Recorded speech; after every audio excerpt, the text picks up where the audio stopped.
જે ખેડૂત માટે બહુ મોટો ખતરો છે।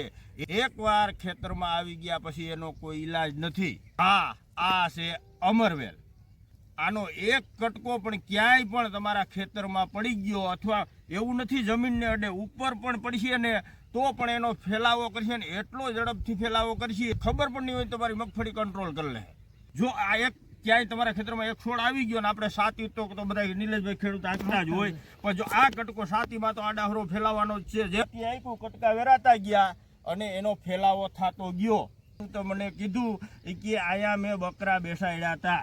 અમે નિરીક્ષણ પણ કર્યું કે બકરાની લીંડી તમે લઈને ભૂહણ નિલેશભાઈમાં નકરા કોટા જ નીકળે વીટળી અને આનો રસ સુસ્તી હોય પછી આમાં કોઈ દવા કે કોઈ ઈલાજ આનો નથી।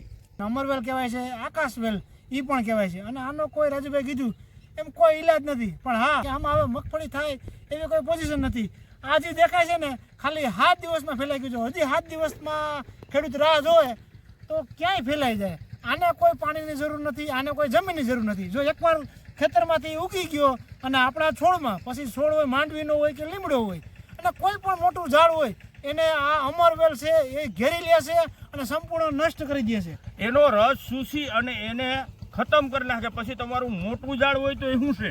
તો નિલેશભાઈ આનું શું કરવું જોઈએ ખેડૂત મિત્રો બધાને ખાસ જણાવું તમારા ખેતરમાં ક્યાંય પણ ઝીણકો કે એવો છોડ દેખાય જો હરખાય એટલામાંથી જી પાકવું હોય એ ઉપાડીને હાથમાં લઈને જ જવાનું। જો કટકો ક્યાંય નીચે પડી ગયો પછી ભલે મગફળી ઉપર પડી ગયો તો ત્યાંથી ઝડપથી ફેલાવો કરશે અને તમારું ખેતર કંટ્રોલ કરે જાય। હર દિન સવારે જોવો તો 2 ફૂટ એમ કંટ્રોલ કરે જાય। એટલે આને કોઈ કપડામાં સારા સાસવી શેઠે લઈ અને સળગાવી દેવાનું છે। હા મિત્રો કહી દો અને ક્યાંય કટકો પણ પડે નહીં એ રીતના। એટલે હજી તમને જે દેખાય છે આ ખાલી 30% દેખાય છે, બાકી પોણા ખેતરમાં આ અમરવેલ કહેવાય ને કે અમર જેવું નામ છે એવા જ એના ગુણ છે। એટલે આ 15 ઓગસ્ટ પછી તમારા ખેતરમાં દેખાય અને ભાદરવામાં એ પાકી જાય છે અને આ ટાઈમમાં થાય છે પછી શિયાળું કે ઉનાળામાં જોવા મળતી નથી। જ્યારે 15મી ઓગસ્ટ આજુબાજુ વરસાદ 4-5 દી વરસાદ સતત વર્ષા કરે પછી ઉગી નીકળે છે નિલેશભાઈ અને ભાદરવામાં આ ફૂલ પાકે ને પાકે એટલે બિયારણ એટલું બધું થાય કે આમાં થર જામી જાય। અને આ ખેડૂત મિત્રો આનું કોઈ રાસાયણિક અથવા કોઈ દવાનો રિઝલ્ટ આવતું નથી મારા અનુભવ અને મારે હિસાબે।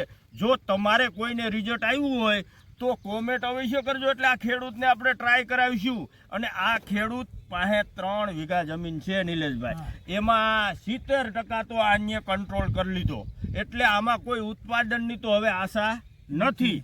એટલે આ ચેતવણી રૂપ કિસ્સો છે આપણા બધા ખેડૂત માટે।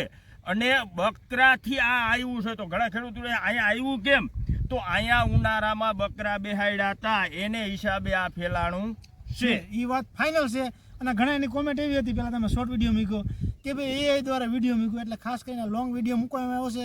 તમને કોઈને જો જોવું હોય તો અમારા આજુબાજુમાં લાઠોદરા છે, કારવાણી, રંગપુર, શેરગઢ, વડાળાવાળા તમે ખાસ કરીને જોવું જોઈએ। આ આવી ગયું ને એને કાઢવું બહુ મુશ્કેલી છે। ખેડૂત મિત્રો તમારે કોઈને પણ આનો મુલાકાત લેવી હોય તો હું પોતે તમને રૂબરૂ બતાવીશ।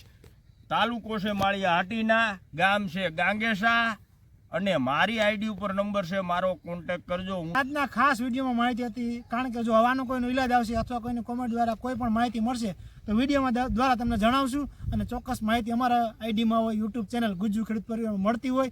જોતા રહેજો, તમારા માટે ચેનલ છે અને ફોલો ના કર્યા હોય તો કરી લેજો અને ખાસ આ વિડીયો શેર કરજો કારણ કે ખાસ આ ખેડૂતને જરૂરી માહિતી એટલે અવશ્ય આ વિડીયો મારા વતી અવશ્ય તમારા ગ્રુપમાં શેર કરજો। હર હર મહાદેવ, જય માતાજી અને જય દ્વારકાધીશ।